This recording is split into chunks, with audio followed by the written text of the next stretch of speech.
Bonjour à toutes et à tous, bienvenue dans Maghreb Express, l'émission de Mediapart qui donne à lire et à entendre l'autre rive de la Méditerranée.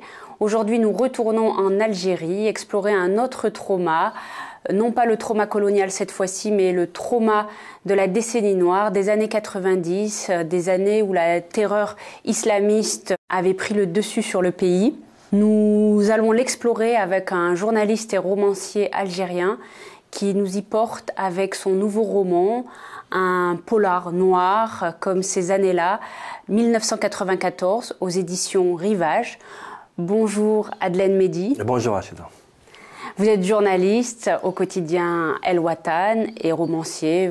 Vous doit déjà plusieurs romans policiers. Vous nous plongez avec 1994 dans ce trauma de la guerre intérieure, de la guerre fratricide qui a déchiré les Algériens au début des années 90. On suit donc 4 adolescents, 4 lycéens qui se retrouvent dans cette ambiance-là, déchirés entre l'armée et les guérillas islamistes. Ils vont monter leur propre groupe clandestin de lutte antiterroriste. L'un finit interné, un autre arrêté par les services spéciaux. Le roman s'ouvre sur un cimetière, puis sur un hôpital psychiatrique. Est-ce que ce sont là les deux tombeaux de tant d'Algériens et d'Algériennes, victimes ou bourreaux de ces années-là? En fait, le roman essaie d'explorer cette période-là à hauteur d'homme et même à hauteur d'adolescents pour justement créer une tension entre deux contradictions, entre des adolescents qui sont vraiment l'expression de l'innocence, de la projection dans l'avenir, mais qui vivent dans un contexte de destruction et de mort généralisée dans le pays où la guerre devient les fronts s'éclatent, on est suspicieux par rapport à tout le monde, aux frères, aux commerçants, la mort elle est un peu partout et j'essayais de revenir sur ces années-là avec un regard nettoyé, dans le sens où il y a j'essaie de n'avoir aucune idéologie ni discours autour de ces années-là, parce qu'il y a tout un récit qui est otage d'un discours politique. Et c'est vrai qu'il s'ouvre sur le cimetière, sur l'asile psychiatrique. Après, on se retrouve toujours dans le confinement parce qu'il y a des déserts, il y a des casernes, pardon, il y a des tombeaux. On est toujours dans ce confinement qu'on vivait vraiment dans les années 90. Donc le texte essaie de revenir sur cette situation de confinement parce qu'on a vraiment vécu cette situation dans cet isolement absolu et dans ce drame entre Algériens qui, à l'époque, ne pouvait donner que la mort, l'exil ou la psychiatrie, comme disait un écrivain espagnol, Vasquez Montalbán, qu'après une guerre civile, il n'y a que l'exil, la mort et la folie. Donc c'est un peu à travers l'itinéraire de ces adolescents, aux différentes trajectoires, à leur manière comment ils ont réagi par rapport à cette violence, guerre civile, tragédie, etc. Après, c'est toute la décennie noire, etc. Comment chacun a essayé d'affronter ses démons et les démons qui rôdaient autour aussi. C'est aussi un roman de la filiation, de l'héritage, et ici en l'occurrence d'un héritage très sombre puisqu'on hérite de la violence, de la haine, du malheur.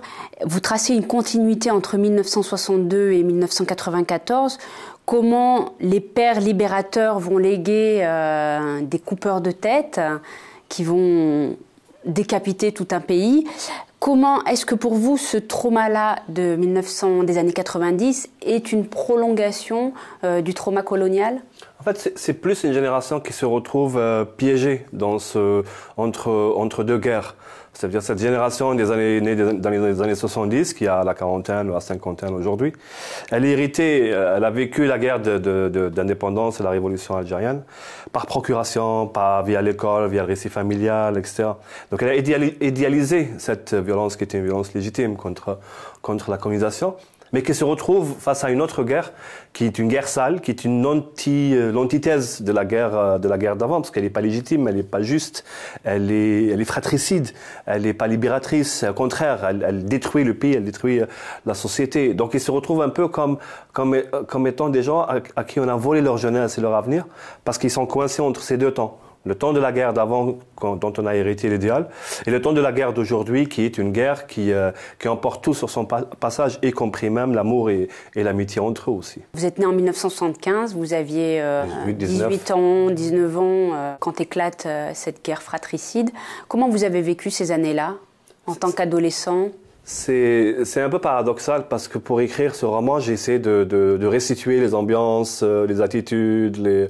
La première des choses qui m'a sauté aux yeux, c'est que malgré qu'on était jeunes et au lycée, mais on avait une conscience politique qui était très une acuité de la chose politique, des enjeux, qui était très puissante parce qu'on vivait une crise politique importante qui a vite basculé vers la violence et la guerre, carrément.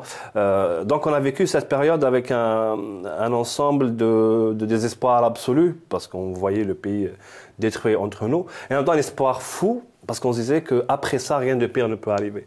Donc ça a donné une espérance et un désespoir en même temps. Mais ce qui était le plus important, en me remémorant ça, c'est ce que me disait un ami à l'époque. Il m'a dit, ce qui nous a fait tenir, c'est qu'on a pu continuer à rester ensemble. Il y a des sentiments d'amitié, d'amour et tout qui ont pu survivre un peu. Peut-être c'est pas le cas dans le roman pour les 4 adolescents, mais c'était une double désespérance et espérance qui cohabitaient ensemble aussi. Alors ça reste encore un grand tabou quand on en discute avec les Algériens, les Algériennes, ce trauma-là, ces années-là. Est-ce qu'on peut s'en libérer de ce trauma-là ou est-ce qu'il est voué un peu comme le trauma colonial à être transmis de génération en génération ? En fait, l'écriture du roman, au début, je pensais qu'elle allait me guérir de ça, mais en fin de compte, non, pas du tout. Pour guérir, il faut aller payer un psychiatre, c'est tout. Faut pas écrire des livres.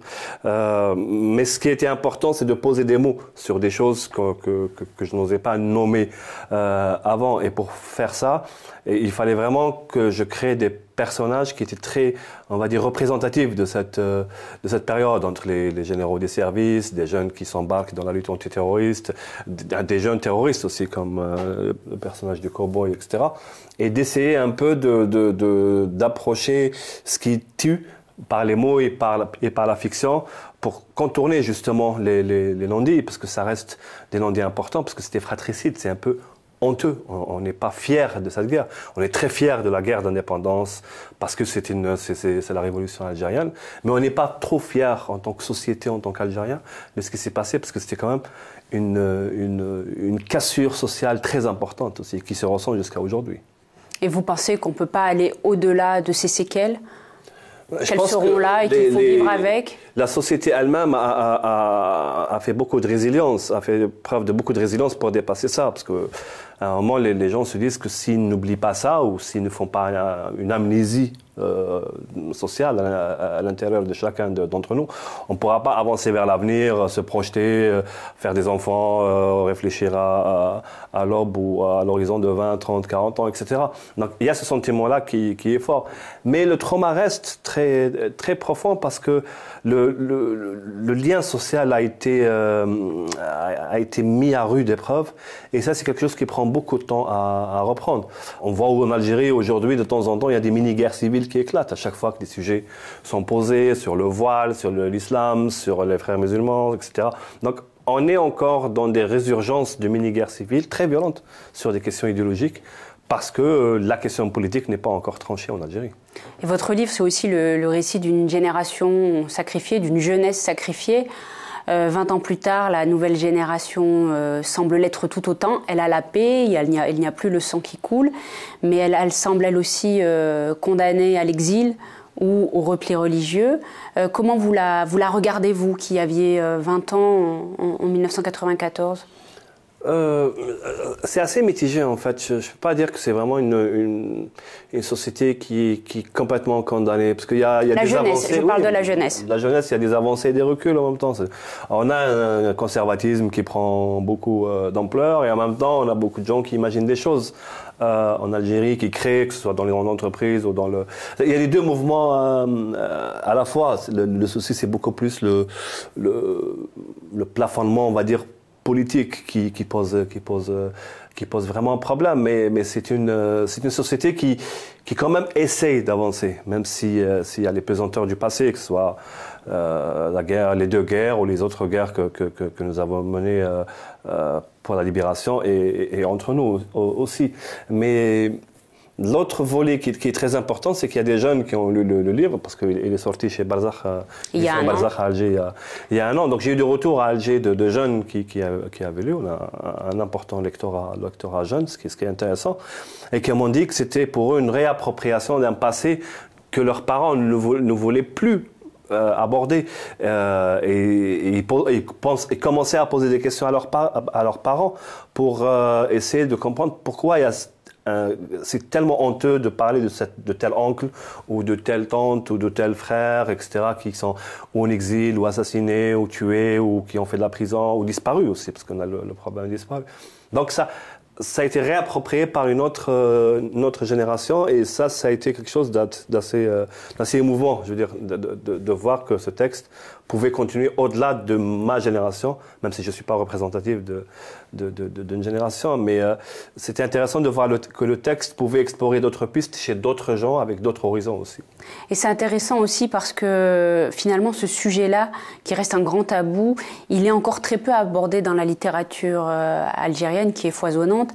On a beaucoup écrit sur le colonialisme, sur la guerre de libération, mais très peu sur cette décennie noire. Et finalement, est-ce que vous ne pensez pas que justement c'est en écrivant que des romanciers tels vous qui se saisissent de l'exercice et qui font aussi que la société puisse avancer, à l'image de ces jeunes qui vous disent merci, quelque part on peut se réapproprier désormais le récit, aller questionner nos parents et tourner la page?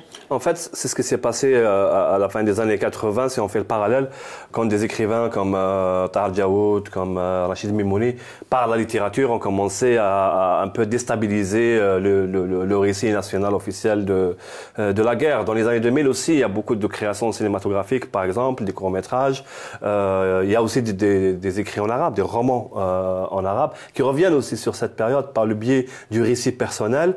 Et pour moi, ces textes-là, c'est comme des explorateurs qui vont dans des pistes et dans des endroits minés, parce que politiquement, idéologiquement, c'est assez dangereux. Et donc, c'est des prémices pour un véritable retour vers ces années-là, jusqu'à voir des historiens, des chercheurs et même des politiques changer et approfondir un peu le discours sur cette question aussi. C'est aussi un roman sur les services secrets algériens, sur le pouvoir algérien.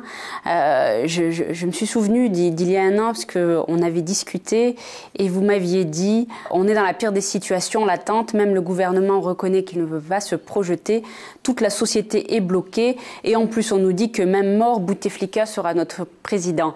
Il se trouve que Abdelaziz Bouteflika pourrait être candidat à un nouveau mandat en 2019. Je rappelle qu'il a eu un AVC, qu'il est très affaibli depuis plusieurs années. Quel destin guette aujourd'hui l'Algérie ? Je pense qu'à côté des blocages politiques, il y a beaucoup de dynamique. C'est ça qui est intéressant, qui sont moins spectaculaires, donc elles sont moins visibles médiatiquement, y compris pour nous à Alger. Donc moi je regarde beaucoup plus, enfin j'essaie de regarder beaucoup plus de ce côté-là, comme je vous disais tout à l'heure, comme il y a des jeunes écrivains ou des écrivains arabophones et d'autres qui vont et qui osent sur des sujets tabous, que ce soit le sexe, la guerre des années 90, la religion, etc. C'est-à-dire le politique n'a pas réussi dans son immobilisme à immobiliser toute la société, à la freiner. Et rien que ça, c'est déjà un acquis formidable. Et d'imaginer un avenir déjà après les années 90, c'est déjà une victoire incroyable contre le projet islamiste qui était complètement nihiliste en fin de compte, parce qu'il voulait même plus imposer la raison théologique, il voulait détruire ce pays. Donc le fait d'avoir dépassé ça, c'est déjà quelque chose. Maintenant, il faudrait réfléchir beaucoup plus à comment fédérer et agréger toutes ces dynamiques afin qu'elles portent ensuite un projet politique, un projet pour le pays. Donc moi je reste assez optimiste et tout en étant pessimiste parce que c'est la nature humaine. Mais voilà, quand on est sorti de ça, je pense qu'on peut sortir de beaucoup d'autres situations beaucoup plus compliquées en fait. Merci Adelaine Mehdi. Merci Alita. Je rappelle 1994 aux éditions Rivage Noir. Je rappelle également que le livre est sorti en 2017 en Algérie, qu'il a été publié aux éditions Barzac, une formidable petite maison d'édition qui souffle un vrai beau vent de liberté littéraire sur Alger. À très bientôt pour un nouvel épisode de Maghreb Express sur Mediapart.